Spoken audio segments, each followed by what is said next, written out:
Salam sejahtera. Utama TVS 2 Februari 2021 bersama saya Eminul Ruben. Dan saya Mara Suci. Kami bawakan terus kepada anda paparan utama TVS untuk malam ini.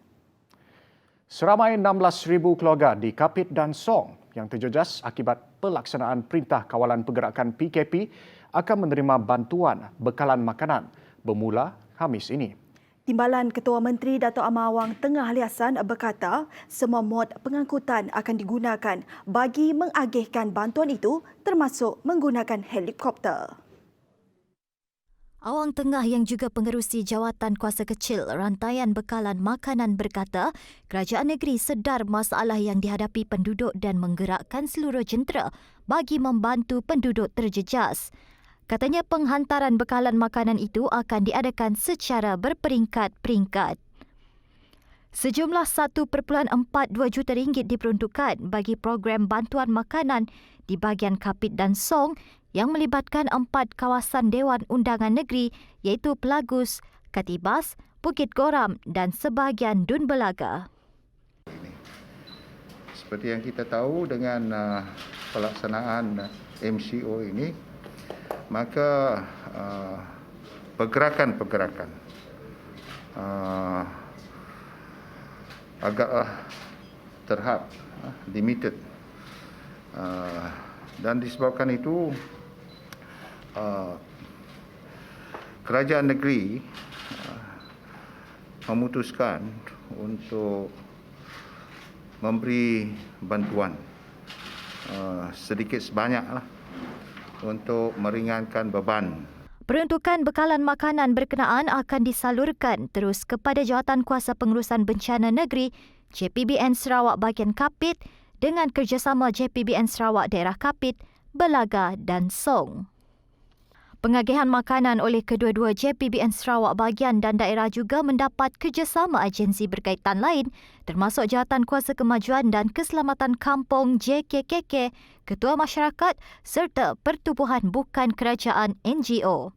Jawatan Kuasa Pengurusan Bencana bahagian Kapit juga diberi tanggungjawab untuk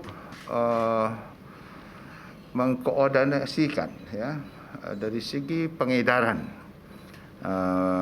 makanan itu. Ianya akan dibuat secara berperingkat-peringkat. Jawatan Kuasa ini juga akan menganapasi dari segi mode of transportation.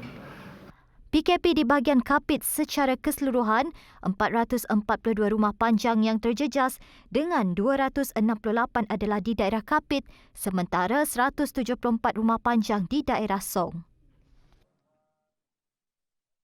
Sementara itu, Ahli Dewan Undangan Negeri Bukit Goram, Jefferson Jamit Unyat menerima baik peruntukan bantuan yang telah diumumkan. Jelasnya ini akan membantu meringankan beban penduduk sepanjang tempoh PKP.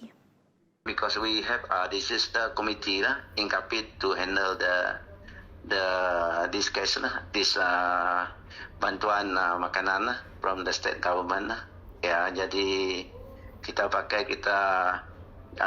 disaster committee at divisional level ketua oleh Tuan Presiden to help untuk mengatur bantuan then with the assistant we dari Pusat Iman also we were assist and then kita also minta our ketua masyarakat ketua masyarakat pemancar pengulu Enggung, kaunselor, tua-tua rumah tu, ketua kampung tu assist lah. Dalam pada itu, menurut Ahli Dewan Undangan Negeri Pelagus, Wilson Nyabong Ijang, bantuan tersebut tidak hanya tertumpu kepada penduduk di rumah panjang, malah kaki tangan kerajaan yang terjejas turut mendapat bantuan sama. Dengan itu kita bagi rata itu yang cukup baik dari pandangan saya saya ada tanya kepada Dato' Amar selain daripada orang ketua isi rumah juga kita bagi kepada kerajaan di Kapit, bukan orang rumah panjang sajalah.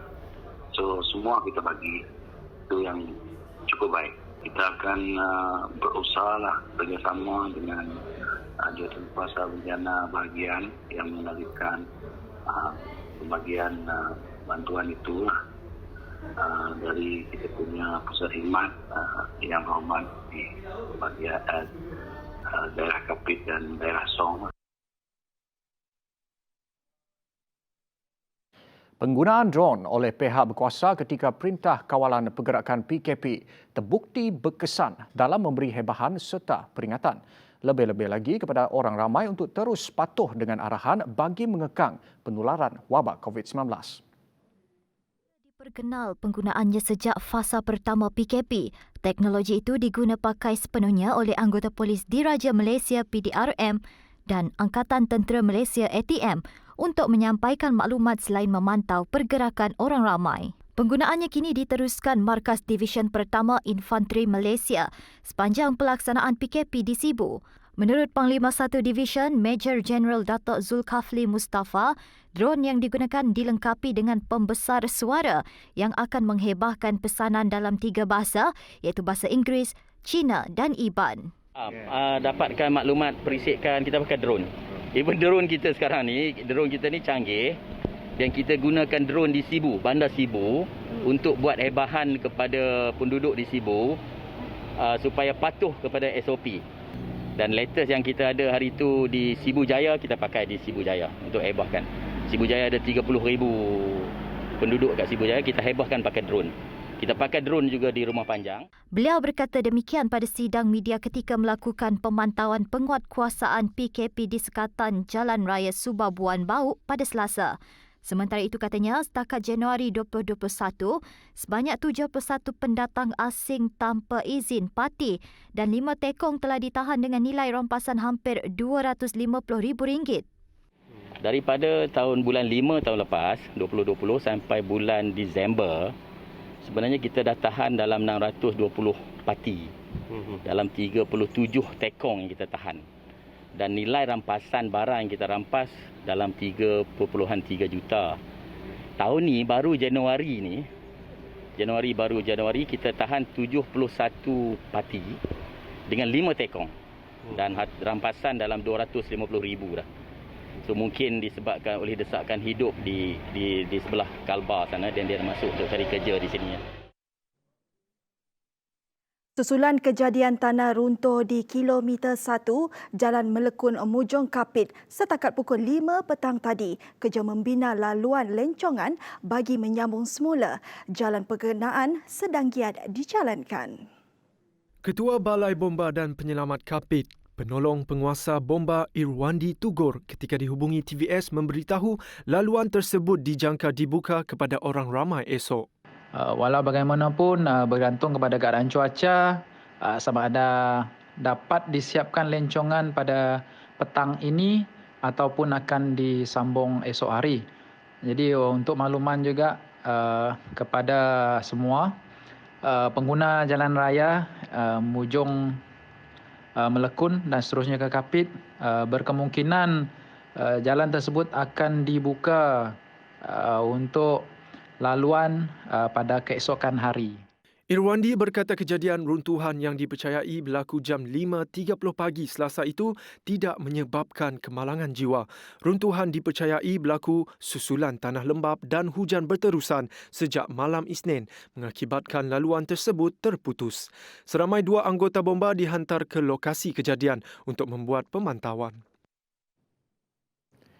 Sekitar 80 acara perniagaan akan berlangsung di Sarawak sepanjang tahun 2021 sehingga 2026. Ini jelas membuktikan Sarawak masih menjadi destinasi pilihan untuk perancang acara perniagaan berlangsung. Menteri Pelancongan Kesenian dan Kebudayaan Datuk Abdul Karim Rahman Hamzah berkata, acara-acara tersebut akan membawa anggaran jumlah impak ekonomi sebanyak RM293.27 juta dan jangkaan perbelanjaan wakil delegasi sebanyak RM159.38 juta. Daripada jumlah tersebut, jelas beliau, RM17.59 juta dijangka menghasilkan sekurang-kurangnya 23,276 peluang pekerjaan untuk rakyat Sarawak untuk persidangan akan datang. While we live in a time where uncertainties reign, our business and travel outlook, these figures prove that Sarawak is still a destination of choice for business, event planners. What we must do now is to progress with the demand of the industry. Without a doubt, hosting meetings and events in a world affected by COVID-19 requires us to make major changes and adjustments. Tambah Karim, beliau melihat semakin banyak acara diadakan secara maya pada tahun lalu. Namun beliau berpendapat bahawa acara secara digital amat penting untuk industri perniagaan Sarawak bertambah maju di masa akan datang. Ini kerana jelasnya perancang acara perniagaan perlu menanam keyakinan di antara para delegasi dengan maklumat dan komunikasi yang telus dan jelas. For business events planners, strengthen your collaboration with Business Events Sarawak. With an internationally recognized marketing campaign known as Tribe Legacy Sarawak, the Bureau is welcoming industry players to further generate ideas and discussions on what can be done to mitigate and craft a worthwhile experience for creating new best practices and guidelines to serve as the norm in events planning, and we must welcome it. Dalam acara berasingan, Karim merasmikan forum sulung penerbitan Journal of Responsible Tourism Management, JRTM. JRTM yang dilancarkan pada 10 Ogos 2020 mempunyai 50 ahli lembaga pengarang daripada lebih 20 negara seluruh dunia termasuk Malaysia, Singapura, Jepun, Taiwan dan Indonesia. Karim turut mengucapkan tahniah dan berterima kasih kepada pasukan itu kerana telah membawa banyak inisiatif baru kepada industri pelancongan di Sarawak. Bahkan ada yang sudah dilaksanakan dalam tempoh masa yang singkat. Katanya walaupun sedang berdepan pandemik COVID-19, mereka tidak berputus asa untuk sentiasa memberi idea baru yang sangat kreatif dan inovatif untuk membantu memacu industri pelancongan di negeri ini. Selain itu, beliau turut meluahkan rasa bangganya kerana JRTM dikendalikan oleh anak jati Sarawak sendiri. Kerja-kerja pembinaan benteng sepanjang 140 meter di Pantai Lutong sedang giat dilaksanakan bagi mengatasi masalah hakisan pantai di kawasan tersebut. Kata Menteri Pengangkutan Datuk Lee Kim Shin, ia dijangka siap dalam tempoh 2 minggu lagi. Kerja-kerja pembinaan benteng yang berbaki sepanjang 140 meter itu dilaksanakan oleh Jabatan Kerja Raya Bahagian Miri. Terdahulu, benteng sepanjang 100 meter yang dibina Jabatan Pengairan dan Saliran Sarawak Bahagian Miri telah pun siap pada Ahad. Dua agensi berkenaan telah diberi tanggungjawab membina benteng hakisan di Pantai Lutong merangkumi kawasan sepanjang 240 meter. Kos keseluruhan pembinaan menelan belanja sebanyak RM225,000 dan peruntukan ini diluluskan oleh Kerajaan Negeri Sarawak. Tambah Lee, idea untuk membina benteng ini tercetus susulan daripada kejadian air laut ketika fenomena air besar awal tahun ini menyebabkan air laut melimpahi jalan. Beliau menjelaskan projek tersebut merupakan projek sementara bagi menyelamatkan kawasan pantai yang terhakis. Jabatan Pengairan dan Saliran Miri katanya telah membuat kertas cadangan untuk pembinaan benteng menggunakan kaedah rock revetment wall sebagai penyelesaian jangka masa panjang dan sedang dalam proses kelulusan. Bertemu kembali. Perintah Kawalan Pergerakan PKP 2.0 yang dijadualkan berakhir 4 Februari ini dilanjutkan lagi sehingga 18 Februari depan. Perintah berkenaan akan dilaksanakan di seluruh negara kecuali Sarawak.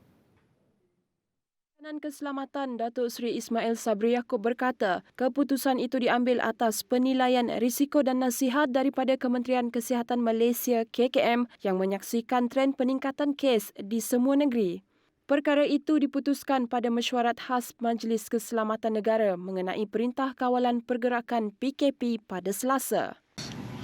Selain daripada itu, penularan jangkitan sporadik dalam komuniti juga tinggi yang melibatkan warga negara dan bukan warga negara.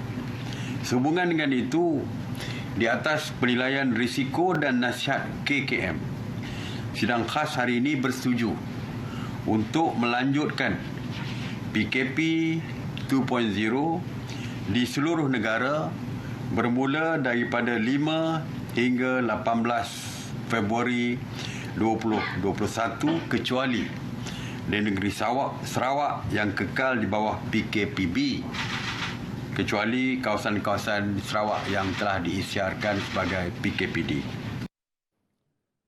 Sebanyak 121 kes COVID-19 baru di Sarawak pada Selasa menjadikan kumulatif kes 4,676 kes. Jawatankuasa Pengurusan Bencana Negeri Sarawak JPBNS berkata daripada jumlah berkenaan, Sibu mencatatkan kes tertinggi dengan 37 kes. Ini diikuti Miri 25, Kapit 21, Dalat 10, Bintulu 9, Bukit Mabong 4, Kuching, Song, Beluru masing-masing 3 kes. Manakala Serian 2 kes dan 1 kes di Sarike, Kanawit, Julau serta Selangau. Sementara itu, hanya 9 daerah di negeri ini berstatus hijau. 9 daerah itu ialah Asajaya, Limbang, Tanjung Manis, Terbeduk, Mukah, Pusak, Saratok, Kabong dan Marudi. JPBNS turut memaklumkan daerah Sarike kembali berstatus kuning daripada jingga. Sarawak juga kekal merekodkan 12 kluster masih aktif dengan kluster Pasai masih antara yang merekodkan penambahan kes tertinggi iaitu 32 kes pada Selasa.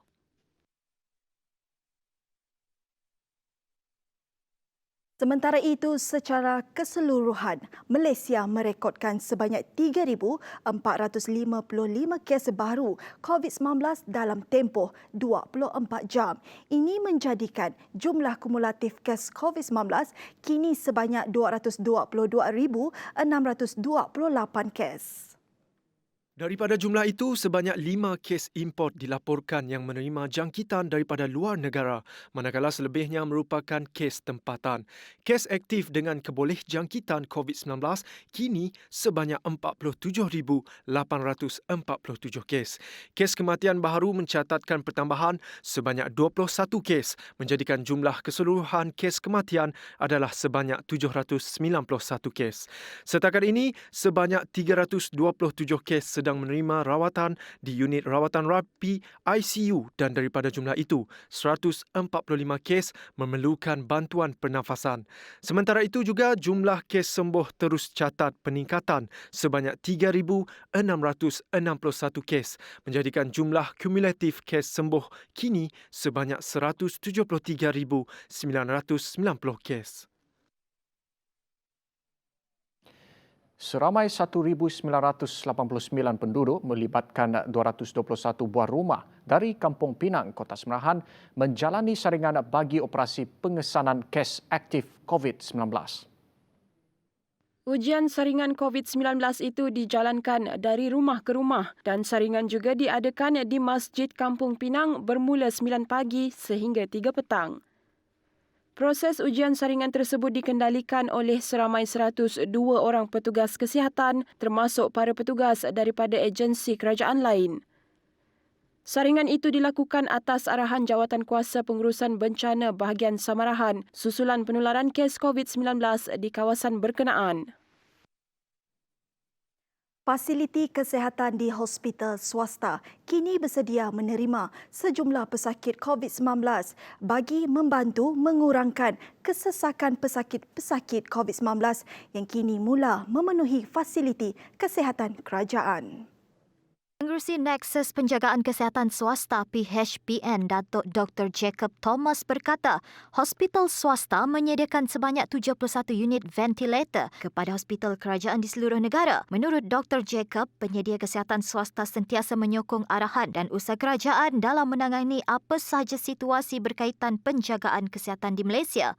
Lebih-lebih lagi, ketika negara diuji dengan peningkatan kes COVID-19 setiap hari. Selain itu, katanya, terdapat juga pesakit bukan COVID yang dipindahkan ke hospital swasta. Contohnya pesakit yang perlu menjalani ujian dialisis dan pembedahan. Ini bagi mengurangkan risiko jangkitan dan membantu meningkatkan lagi kapasiti wad dan katil di hospital kerajaan. Terdahulu, Menteri Kesihatan Datuk Seri Dr. Adham Baba memaklumkan pelibatan hospital swasta untuk menguruskan pesakit COVID-19 adalah antara langkah yang telah diambil kementerian bagi menangani peningkatan kes COVID-19. Kedudukan kewangan kerajaan kekal kukuh dan telah dimanfaatkan dengan baik bagi menangani kejutan COVID-19. Menteri Kewangan Tengku Datuk Seri Zafrul Abdul Aziz berkata, laporan Fitch Rating turut bersetuju sasaran defisit Malaysia iaitu 6.0% pada 2020 dan 5.4% tahun ini adalah realistik. These are better than IMF's estimation of 10.3% deficit that will be experienced by emerging market economies. Jelas beliau lagi perbelanjaan tambahan melalui pakej rangsangan ekonomi pada tahun 2020 adalah bukti kerajaan mengutamakan hal berkaitan rakyat. Out of this, the bulk of disbursement include the immediate relief measures such as the cash aid measure like Bantuan Prihatin Nasional, the Grant Khas Prihatin, wage subsidies and other such measures to protect the rakyat's livelihood and ensure the continuity of businesses. Sehubungan itu, beliau berharap langkah-langkah ini dapat menambahkan sehingga 4% kepada pertumbuhan tahun 2020. Untuk rekod pada tahun 2020, keluaran dalam negara kasar KDNK dijangka mengucup antara 3.5% dan 5.5%. Taman Negara Tanah Lembap Kuching antara 7 kawasan yang didaftarkan sebagai tapak Ramsar. Menteri Tenaga dan Sumber Asli Datuk Seri Dr. Samsul Anwar Nasarah berkata, Malaysia telah mendaftarkan 7 kawasan sebagai tapak Ramsar supaya ia terus dilindungi di bawah Undang-Undang Perhutanan dan dipelihara sebagai hutan simpanan kekal di negara ini. Antaranya adalah Tasik Berapahang, Tanjung Piai, Pulau Kukup, Sungai Pulai Johor, Taman Negara Tanah Lembap Kuching Sarawak, Tanah Lembap Hilir Kinabatangan Segama dan Tanah Lembap Kota Kinabalu Sabah. Jelas Dr. Syamsul, Tanah Lembap mempunyai nilai pemulihan yang tinggi iaitu dari segi nilai ekonomi dalam bentuk hasil hutan, laut dan pelancongan. Selain faedah perkhidmatan ekosistem seperti perlindungan daripada bencana tsunami, kawasan tadahan air, kawasan pembiakan, kawasan banjir dan kawasan tadahan karbon. Sehubungan itu, beliau menyeru sokongan dan kerjasama kerajaan negeri serta pihak-pihak berkaitan bagi memastikan inisiatif dan program berkaitan pemuliharaan dan pemeliharaan tanah lembap dapat dilaksanakan. Upacara makan besar pada malam Tahun Baru Cina atau Tahun Lunar tidak lagi seperti kebiasaannya. Jika dahulu upacara makan besar ini antara perolehan perniagaan utama restoran sepanjang tahun. Ternyata mendatangkan kegusaran kepada pengusaha restoran. Jika dibandingkan dengan keadaan sebelum pandemik, kebiasaannya pengusaha restoran akan menerima tempahan awal daripada pelanggan untuk menyambut malam tahun baharu. Walau bagaimanapun, ada pengusaha yang mula mengambil alternatif sendiri. Sekarang itu Chinese New Year semua take away lah. Bikin take away. Saya bikin tu take away punya box. Itu standard punya box, kasih orang balik tengok siap cantik, makan pun senang. Tahun ini kita ada take away food for 5 orang ataupun pencai untuk 8 orang atau 5 orang. Jadi kamu boleh tapau balik rumah dan saya kontainer yang kita menyimpan itu makanan ialah microwave container. Jadi senang untuk kita panaskan di rumah. Meskipun ada kesukaran, Presiden Persatuan Restoran Sarawak, Kapitan Hu Chi Poh, tetap memahami segala yang dilaksana kerajaan adalah untuk kepentingan semua. Juga memahami tujuan seketan ini.